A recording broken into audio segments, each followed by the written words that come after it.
Opa! Simbora!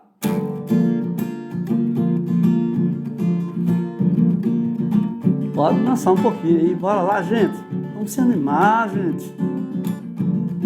Você vai perceber que isso não tem mistério. Depende de você, levando tudo a sério. Entenda que a beleza é um caminho de luz. Entenda que a surpresa é você quem produz. Arte é tão legal, arte é tão legal. Você vê diferente o que parece igual. Arte é tão legal, é tão legal. Você vê diferente o que parece igual.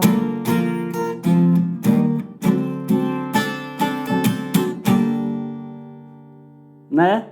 Vice, nós começamos a nossa aula aí com essa festa, né? Com essa alegria, a gente entrar no clima legal, mas a gente vai ver, a gente vai falar de um assunto aqui que ele começa meio pesado, meio sombrio, né? Mas vamos ver também, no meio disso aí também, vamos ver uma situação em que surgiram os cantores, né? Os poetas, os trovadores, e que hoje em dia nós temos aí as nossas duplas, né? Nós temos aí os shows que vieram, é uma ideia que veio lá de trás, lá desse tempo aí, tá bom? Vamos começar a nossa aula.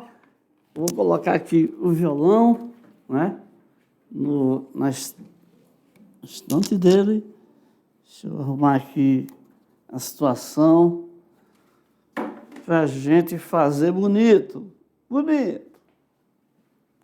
É nóis. Já antecipei aqui um pouquinho, né? Mas nós vamos dizer sobre a arte romana, né? E também sobre a arte medieval, que tem um aspecto da arte medieval que ela passa a se considerar didática. Didática tem a ver com ensino, né? Com professores, com pessoas passando informações numa sala, ou num lugar lá, as pessoas aprendendo, às vezes até ao ar livre, tá? Aí vem também a arte bizantina e, como eu falei para vocês ali, a arte dos trovadores, os cantores, aqueles que usam a palavra, usam a poesia para encantar as pessoas, né? Elogiar as donzelas, ou então debochar de alguém. Vamos lá. Olha aqui, ó, na ilustração, você tem os trovadores lá daquele tempo mais antigo, lá da época medieval, né? E tem os atuais, né? Antigamente não tinha microfone, não tinha como amplificar. Já é uma casa de show com microfone, com os caras com violão amplificado e tudo isso aí, né? Então, vamos seguir para a gente ver sobre a arte romana. A arte romana seria uma imitação da arte grega, porque os romanos, quando eles dominavam, eles eram imperialistas, né? Então eles invadiam certos países, e quando eles dominavam uma região, eles tinham o costume de não interferir 100% na cultura local. Eles deixavam a cultura local acontecer. E aí, quando eles tiveram uma aproximação, entre aspas, com a Grécia, eles passaram a admirar demais a evolução grega, né? As artes gregas. Então, ao ponto de até confundirem que a arte romana não tinha assim a sua personalidade. Seria uma imitação da arte grega. A estética grega, a forma grega, foi fundamental para, olha a palavrinha aqui, ó, vendo? Inspirar os romanos, que imprimiram características próprias em pinturas feitas em murais inspirados nos mitos gregos, mas eles colocaram os deuses romanos lá, tá? Então eles fizeram as modificações necessárias, né? Na escultura, o que eles fizeram na escultura? Eles deram toques naturalistas com rostos e trajes. Então as roupas, eles colocaram as roupas típicas romanas, né? E conservaram o naturalismo, né? Conservaram o desenho real, vamos dizer assim. E os mosaicos, né? Que é uma técnica decorativa. Isso aqui já veio lá dos etruscos, né? Os etruscos eram um povo que era mestre, tinha a técnica dos mosaicos. Talvez façamos até algumas atividades com essa técnica aí, tá, gente? É a técnica de quebrar, de cortar, de preparar vários pedacinhos coloridos, né? E juntá-los da maneira certa para formar imagens, né? E depois colocá-los no painel. Nós vamos ter oportunidade de ver durante a aula, ok? Então, na arquitetura, na construção de prédios, de casas e etc., né? Foi destacado as construções monumentais, as grandiosas construções, né? Estádios enormes e luxuosos, né? Suntuosos, leves e cheios de ornamentos. Então, eles queriam mostrar a sua grandeza, né? A sua riqueza. Então, aqui entrou essa ideia aqui, ó, a ideia do arco e as paredes serem mais altas, né? E por conta disso aí, Roma se transforma na cidade mais verticalizada daquela época, tá? Hoje em dia nós temos os nossos arranha-céus, né? São edifícios altamente grandes. Mas nós estamos vendo aqui uma das produções romanas, né? O Coliseu. O Coliseu, hoje em dia nós temos nossos estádios de futebol, né? É uma coisa muito parecida com o Coliseu, mais moderna, né? Tem iluminação, tem estacionamento, não sei o quê. Pá. Vocês sabem como é. Mas essa ideia vem daqui, é um lugar de espetáculos, que no nosso caso são espetáculos futebolísticos, da maioria. Às vezes algum cantor aluga lá, aquele estádio lá, alguma produtora vai lá e eles acomodam tudo com caixas de som, com equipamento, para transformar aquele local no local de show. Mas naquele tempo, o show que acontecia nesses estádios, né, nessas construções, eram shows que acabavam em morte, né, porque entravam os imperadores, entravam as autoridades, entravam várias pessoas e colocavam gladiadores para lutar até a morte.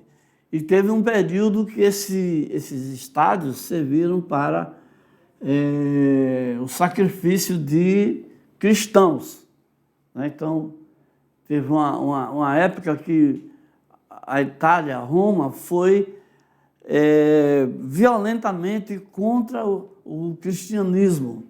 E aí é história para mais de uma aula, né? Mas vocês estão vendo aqui o que ainda resta do Coliseu romano, né? Que esteve aí em voga, né? De 72 até 80 anos depois de Cristo. Olha, depois de Cristo fizeram um negócio desse assim, né? Vamos ver uma curiosidade aqui. Tá vendo aí? Os trovadores das antigas e os atuais. Vamos lá. Então, mais detalhes aí sobre o Coliseu em Roma, o Coliseu. Então, aqui é o interior. Dizem que existia um sistema de rodanas altamente sofisticado que faziam as plataformas se moverem aí dentro e aí tudo se acomodava para aparecer o show, né? Então, em um certo período, os cristãos eram lançados aos leões, né? E ele foi construído aí, entre 72 e 80 anos depois de Cristo, né? Então foram aí 8 anos, não é isso? As festas e jogos duravam 100 dias e morreram, olha aí, 9.000 animais e 2.000 gladiadores. Mas em 523 depois de Cristo acabaram com todos esses espetáculos, né? E deixa eu fazer aqui um comentário muito interessante. Eu descobri, pesquisando, estudando, eu descobri que os cristãos que entravam para morrerem, né, porque entravam os grupos e aí eles soltavam os leões famintos iam lá e devoravam, mas eles entravam cantando assim, o César, né, que era o imperador, muitas vezes ele estava lá, e eles entravam cantando, saudando César. Ó César, prontos a morrer, te saudamos, ó César, salve. Imagina aí, você entrar cantando, saudando o seu assassino, a pessoa impiedosa que lhe colocou ali para morrer, certo? Bom, só um detalhezinho aí, vamos voltar. Olha aí, assim, uma maquete aqui do Coliseu, completamente reconstruído, como era, né? A entrada, tudo aí, perfeito, né? Então era um grande, semelhante demais aos grandes estádios de futebol que a gente tem hoje em dia. Olha aqui outra semelhança aqui, ó, os arcos da Lapa. O arco que está falando é isso aqui, ó, tá? Então, esse formato tem um pilar e tem, né, essa meia-lua aí em cima. São os arcos da Lapa. A Lapa fica no Rio de Janeiro. Ah, está aqui escrito tudo, né? Então, lá tem uma construção, né, que é uma ideia, um aproveitamento de uma ideia da arquitetura romana, né, daqueles tempos. Olha, os arcos da Lapa foram construídos entre os anos de 1725 e 1744. Os arcos da Lapa, também conhecidos como aqueduto carioca, tinham o objetivo de transportar água da nascente do rio Carioca até o Largo da Carioca, abastecendo a população do Rio de Janeiro, né? Carioca é quem é do Rio de Janeiro. Então, ela tem 270 metros de comprimento e 17 metros de altura. 17 metros e 60, né? 42 arcos duplos e óculos na parte superior. O óculos deve ser esse buraquinho aí, né? Então, olha só, essa ponte aí toda feita de arcos, né? Na escultura, né, forte influência grega, porém mais realista, expressava melhor a personalidade das pessoas nos retratos. Bustos, o busto é uma escultura que pega aqui mais ou menos da altura do peito para cima, ok? E esculturas da cabeça, como esse retrato em bronze aqui, 117 anos depois de Cristo. Ok? Perfeito aí, né? O nariz está meio desgastado, mas incrível. O detalhe do cabelo, tudo perfeito aí. E as pinturas e os mosaicos? Vamos ver aqui. As pinturas e mosaicos do Império Romano são encontrados na cidade de Pompeia. Lembra de Pompeia, né? A cidade foi destruída, séculos depois, foi destruída pelo vulcão, né?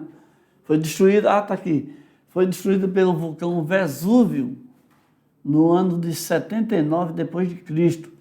E depois foi redescoberta séculos depois, revelando uma cidade com toda a organização intacta.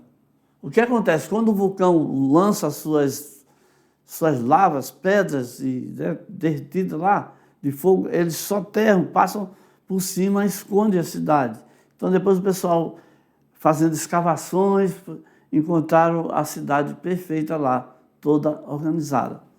E olha aqui uma das galerias que foram encontradas. essa parede aí totalmente pintada, né, na cidade de Pompeia. Olha os detalhes aqui, ó. Olha a riqueza aí. Vendo? As cores, os mosaicos lá no chão.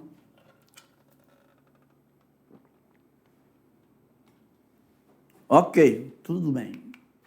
E os romanos acentuaram seu caráter decorativo cobrindo paredes e pisos com mosaicos, né? Com isso, a pintura ficou associada à arquitetura, imprimindo forte realismo. Olha isso. Olha isso aí. Não é perfeito? Maravilhoso. Seguindo aqui, nós vemos o seguinte, que o conjunto de crenças e práticas politeístas,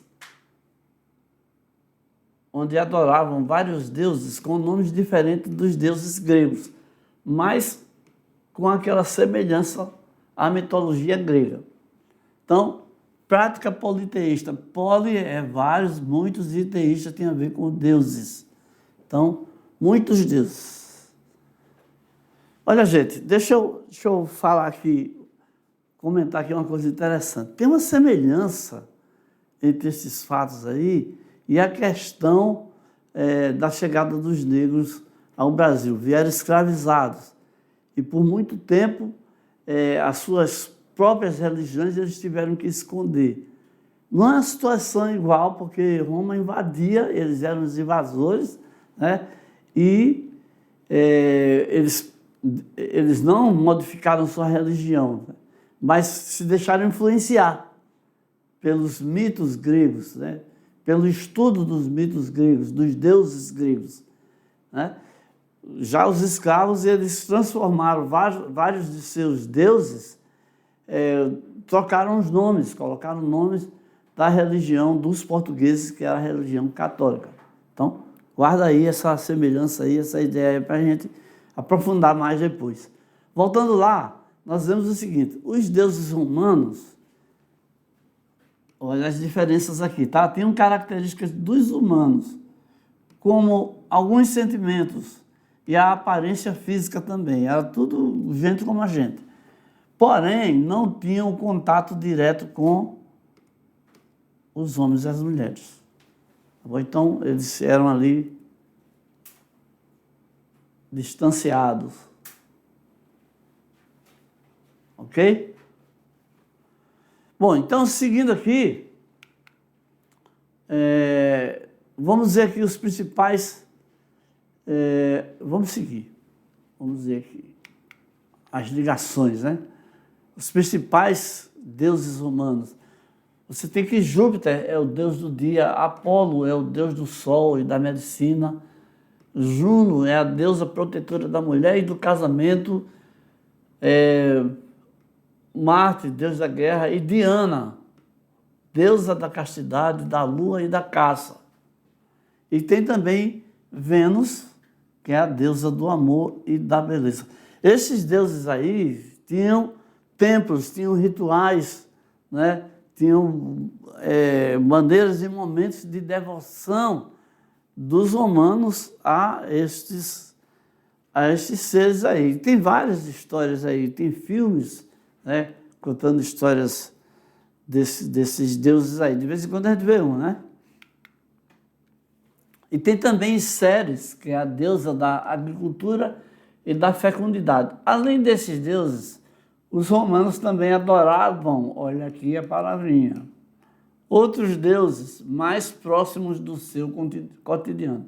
Então, mesmo tendo passado, né, pelo cristianismo, né, mesmo tendo sido informados, mesmo sabendo da vida de Jesus, eles não se deixaram influenciar logo, né?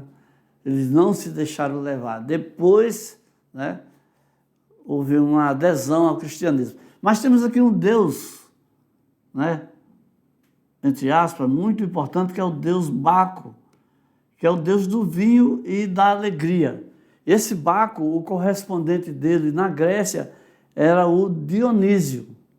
Então, uma festa para o deus Baco, uma celebração, um ritual. Era um ritual onde tinha muita bebida, onde tinha muita dança, onde tinha...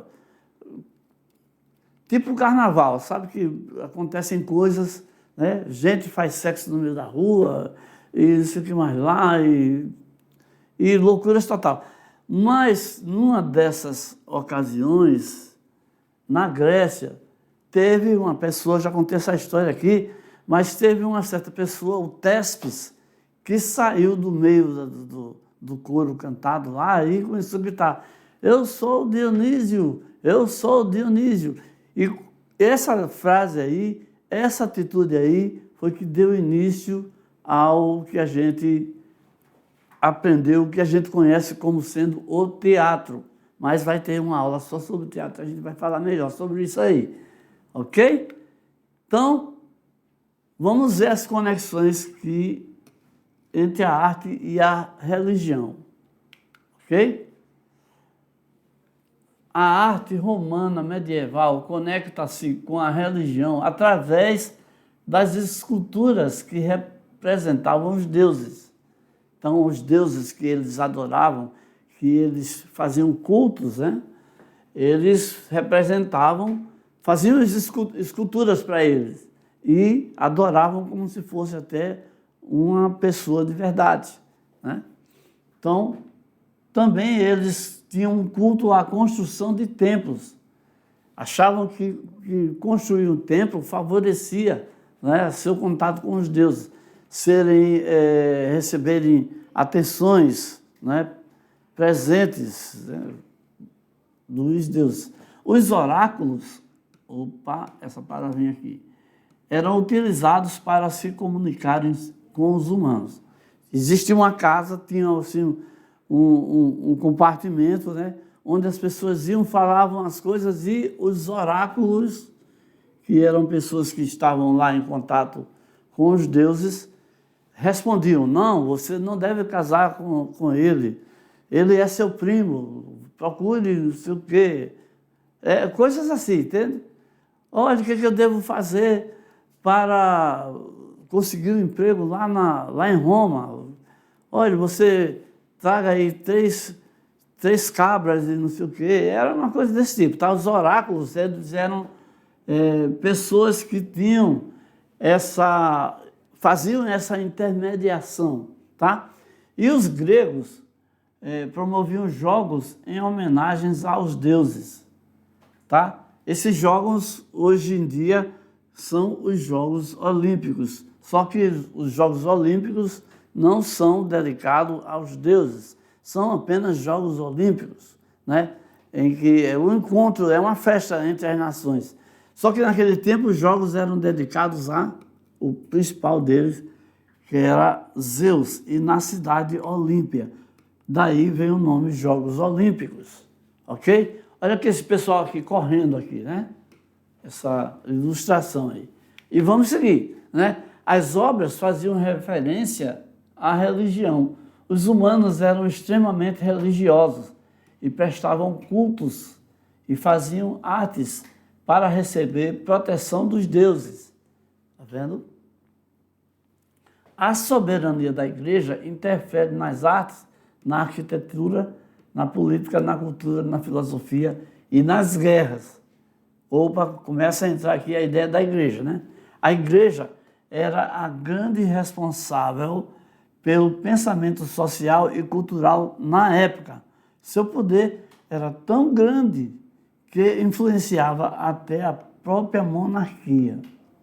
Então, até os dirigentes, né, até os reis, né, procuravam ter uma aprovação da igreja. Vamos seguir aqui. Olha aqui. Essas roupas aí são características, né? A gente conhece. Então, está mostrando aí o rei, né? E seria o Papa, né? Pela postura e os seus sacerdotes em volta. Vamos seguir. Porque agora sim, com essa ideia aqui, nós entramos na Idade Média. Na Idade Média, a arte foi muito influenciada pela religião. Aí o negócio pegou de vez, tá?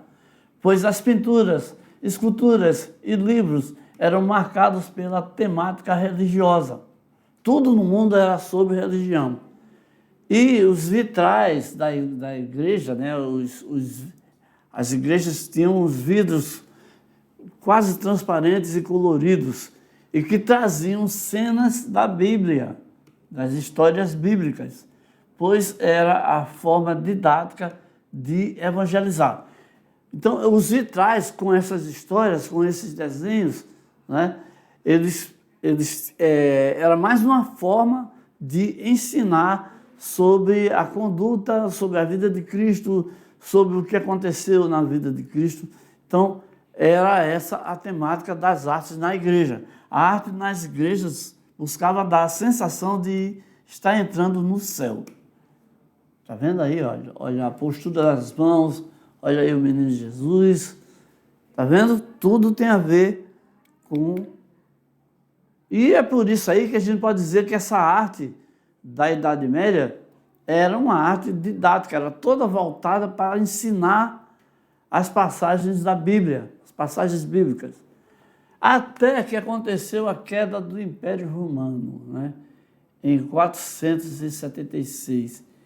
E a influência dos gregos, romanos, persas e árabes.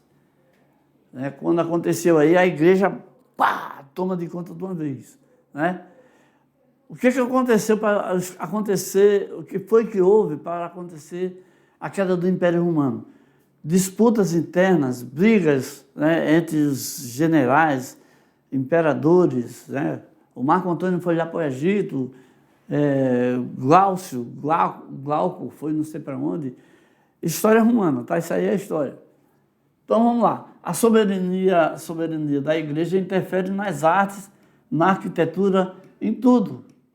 Porque tudo tinha que ser do jeito que era determinado pelos dirigentes da igreja, né? Pelo clero. Então, o clero, essa organização da igreja, é bom, você já tem uma ideia básica aqui em mente.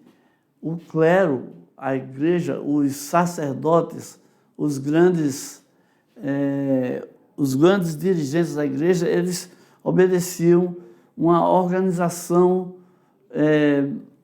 quase militar, vamos dizer assim, né?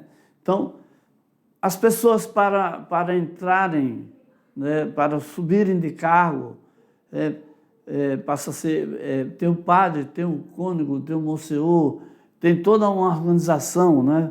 Aí tem o bispo, tem o arquebispo, e aí vai até chegar à autoridade máxima, que é o Papa. Mas muita gente conseguiu entrar, se infiltrar, pessoas que não eram tão santas assim, pessoas que tinham uma mente, né, maquiavélica, tinham uma mente sádica e tudo mais. Eu vou esclarecendo aos poucos o que eu estou falando no continuar da aula. Vamos lá. Estamos vendo aí uma ilustração do Giotto, que foi um artista, né, um dos principais artistas da idade medieval, onde ele coloca aí a lamentação, que você está vendo as pessoas aí chorando, lamentando a morte de Cristo. Né? Então, ele retratou dessa maneira aí. Então, veja, Giotto, com o quadro Lamentação, tipicamente da Idade Média, né? Porque o tema está aí bem destacado. Então, vamos seguir mais um pouco aqui. Na era cristã, a igreja era a base orientadora da sociedade.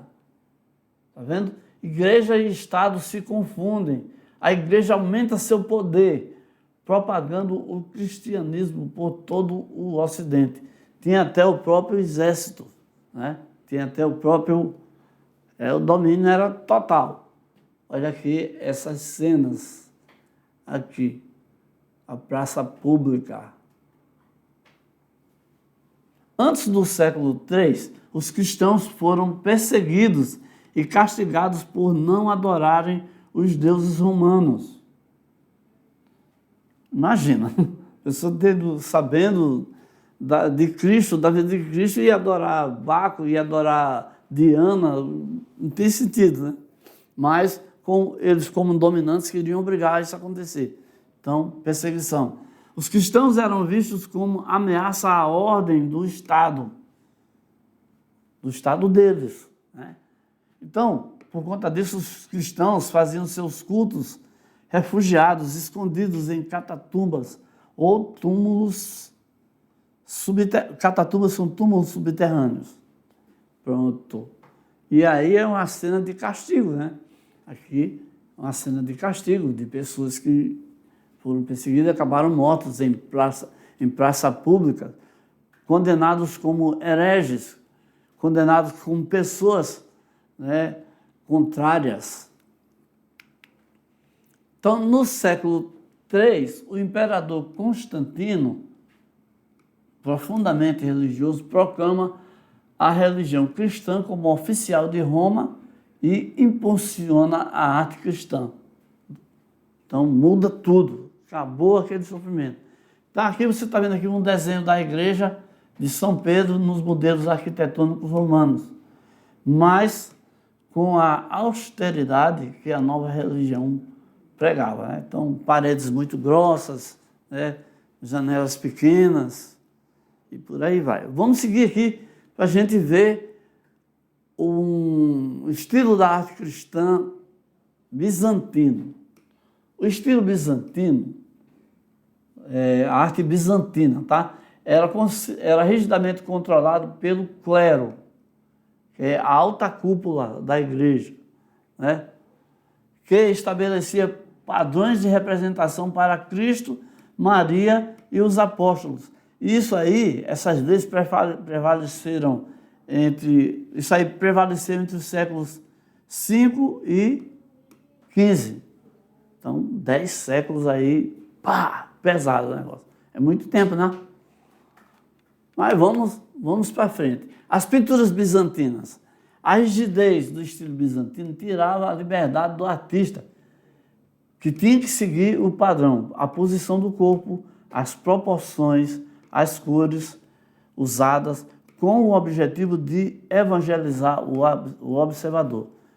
Você lembra lá das leis lá do Egito, da frontalidade, aquilo lá tudo? Então eram leis parecidas com aquelas ali, mas diferentes, é lógico, mas mais ou menos o mesmo tipo de lei. Tem que ser assim, o corpo tem que ficar nessa posição, alguém tem que ser maior do que os demais, e aí vai. Tá? Agora, nós vamos falar aqui rapidinho sobre a conexão entre a arte e a literatura, a poesia e a música. Conforme vocês estão vendo aqui na ilustração, o surgir dos trovadores medievais, né? Porque aos poucos coisas foram acontecendo em paralelo.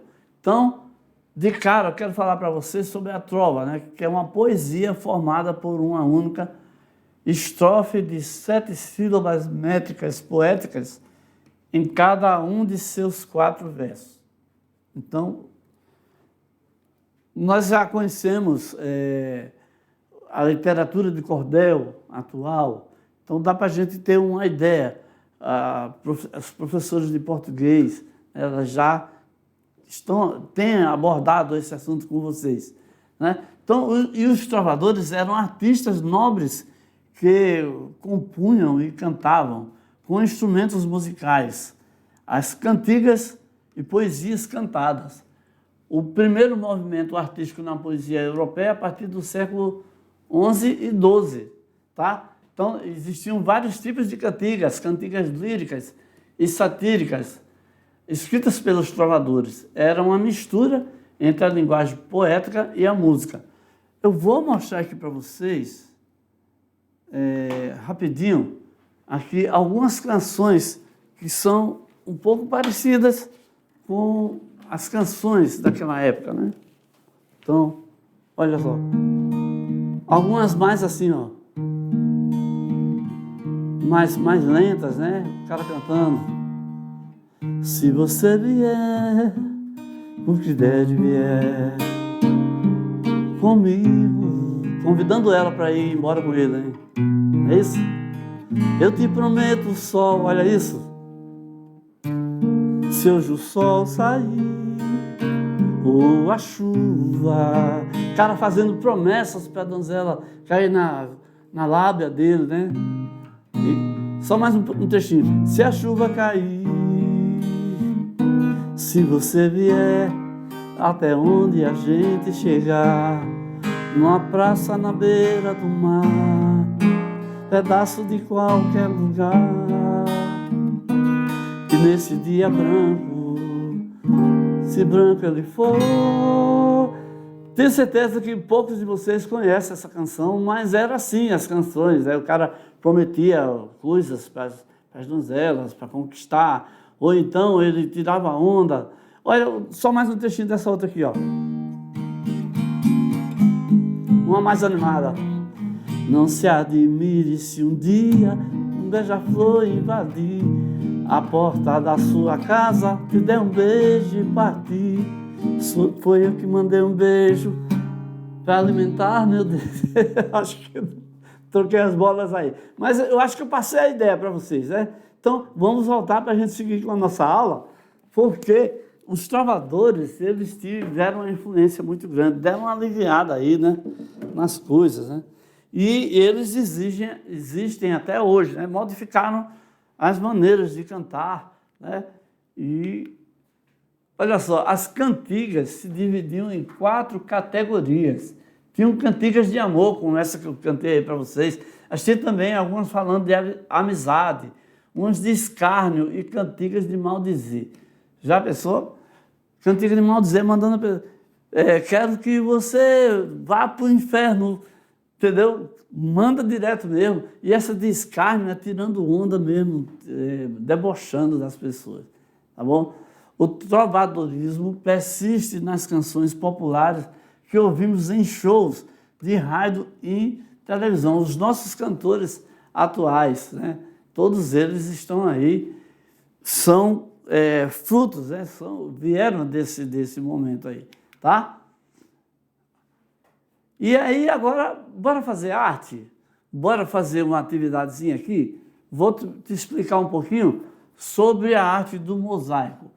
A arte bizantina ainda hoje é utilizada e, pela perfeição dos detalhes, deixa na arquitetura e no artesanato atual um trabalho de beleza inquestionável. Então vamos ver a atividade.